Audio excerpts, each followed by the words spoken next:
ये एग्जाम्पल करते हैं। दो पार्टिकल दे रखे हैं मास m के, ठीक है। इन पे आइडेंटिकल चार्जेस हैं, q मान लेते हैं आइडेंटिकल चार्जेस, और स्ट्रिंग की लेंथ दे रखी है l है, और स्ट्रिंग जो है एंगल थीटा बना रही है इक्विलिब्रियम में, ठीक है। चार्जेस पूछे पार्टिकल्स पे इक्विलिब्रियम में, ठीक है। तो सेम चार्जेस हैं तो रिपेल करेंगे, तो इस वाले पार्टिकल को एसेस कर लेते हैं। इस पे जो फोर्स होगा वो इस डायरेक्शन में होगा, ठीक है। इस पे और कौन कौन से फोर्स लग रहे हैं? ग्रेविटेशनल फोर्स, टेंशन का फोर्स इस तरफ लगेगा, और ये एंगल होगा थीटा, ठीक है। तो इस तरफ होगा ये टी कॉस थीटा, और ये फोर्स को इस तरफ बैलेंस करेगा, ये क्या है? टी साइन थीटा, ठीक है। तो इक्वेशंस लिख लेते हैं। टी साइन थीटा वो तो फोर्स के बराबर हो गया, ये तो इलेक्ट्रोस्टैटिक फोर्स जो है ना, इलेक्ट्रोमैग्नेटिक फोर्स जिसको अपन बोल रहे हैं, और टी कॉस थीटा जो है वो mg के बराबर हो गया। और फोर्स कितना है?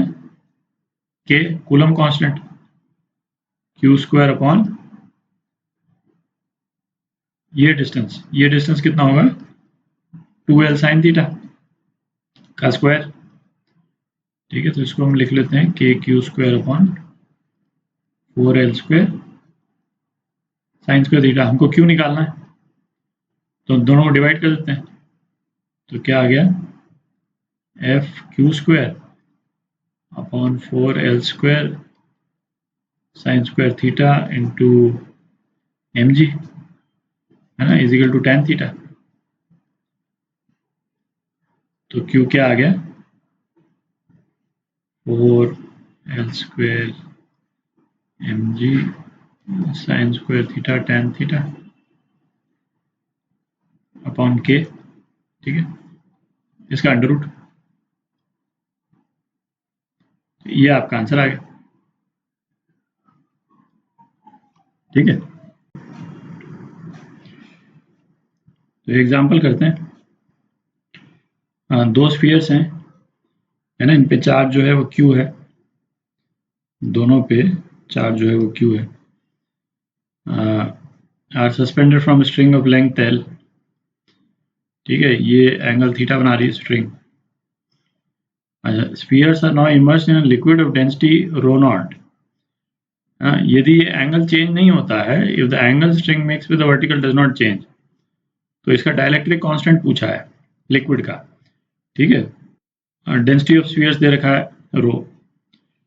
तो अब जब ये स्फीयर्स लिक्विड में नहीं डाले थे तो इक्वेशन तो वही रहेंगी जो पिछले वाले क्वेश्चन में अपन ने देखी थी, है ना। टेंशन T यहाँ पे, इस पे फोर्स कौन कौन सा है? mg, और इधर जो है वो इलेक्ट्रोस्टैटिक फोर्स, और ये हो जाएगा आपका T cos थीटा, और ये हो जाएगा T sin थीटा।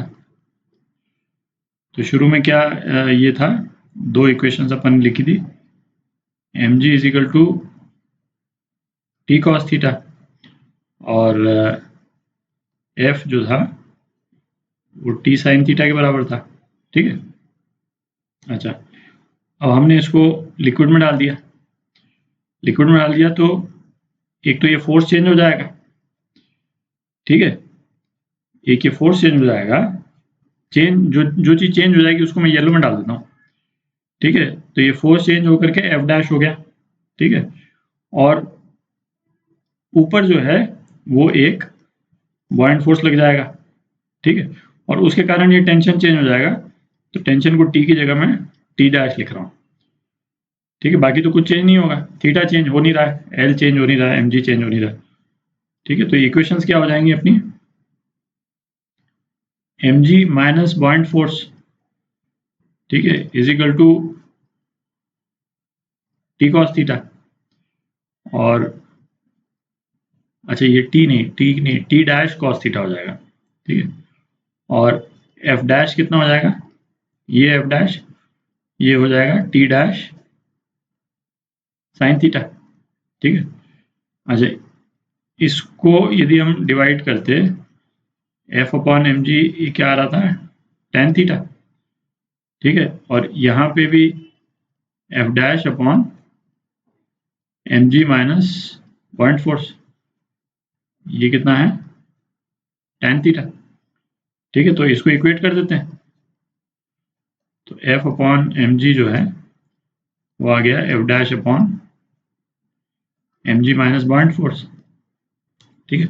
अब वैल्यू डाल देते हैं, फोर्स की जो है वैल्यू जो है वो डाल देते हैं। तो बेसिकली एफ डैश जो है, यहाँ लिख देता हूँ, एफ डैश जो है, बाकी चीज़ें लिखने की तो जरूरत नहीं, क्योंकि डिस्टेंस वगैरह तो सेम ही है ना, आर और चार्ज वगैरह उस पर तो फर्क पड़ नहीं रहा है। जब डाइलेक्ट्रिक में डाल देते हैं तो फोर्स कितना घट जाता है, ओरिजिनल फोर्स जो एयर में या वैक्यूम में है अपॉन डाइलेक्ट्रिक कांस्टेंट या रिलेटिव परमिटिविटी, ठीक है। तो इसी को डाल देते हैं उसके बाद, तो इजिकल टू क्या हो गया, F upon sigma R M G minus sigma नहीं है ना, एप्सिलॉन आर, ठीक है, एफ बी, तो epsilon R dielectric constant, dielectric constant ये कितना हो गया, M G upon M G minus point force. तो अब कर लो इसको, एम जी कितना है, डेंसिटी दे रखी है इसकी, स्फीयर की डेंसिटी रो है, रो इंटू वी, ये एम जी है, इंटू ग्रेविटी, और फिर ये rho V G minus point force कितना हो गया, रो नॉट वी जी, ठीक है। तो ये डायरेक्टरी कांस्टेंट कितना आ गया, rho upon rho minus rho not, ठीक है। ये आपका आंसर हो गया।